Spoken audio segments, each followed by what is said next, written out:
وعلیکم السلام ورحمۃ اللہ وبرکاتہ۔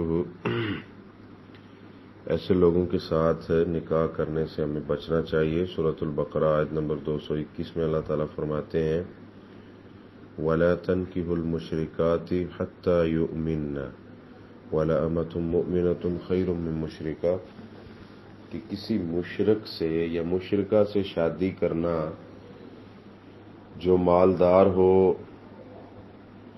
اچھا جاب ہولڈر ہو، تو ان سے مشرک یا مشرکہ ہے تو ان سے بہتر ہے کسی غلام کو، کسی غریب کے ساتھ شادی کر لو۔ اللہ تعالیٰ آگے اس آیت میں فرماتے ہیں اولئک یدعون الی النار واللہ یدعو الی الجنہ، یہ لوگ تمہیں جہنم کی طرف لے کے جا رہے ہیں اور اللہ تمہیں جنت میں لے جانا چاہتے ہیں۔ اور ایسے ہی شرکیہ ان کے قائد غلط ہیں اور شرکیاں ہیں، تو شرکیہ قائد والے جو لوگ ہیں وہ اکثر غیر اللہ کے نام پہ دیتے ہیں۔ تو سورہ بقرہ آیت نمبر 173 میں اللہ تعالیٰ فرماتے ہیں وَمَا أُحِلَّ بِهِ لِغَيْرِ اللَّهِ، کہ جو غیر اللہ کے نام پہ کھانے دیے جائیں، ایسے کھانے لینا اور کھانا اور دینا یہ حرام ہے، اللہ سبحانہ و تعالیٰ نے حرام کیے ہیں، اس لیے ان سے بچنا چاہیے۔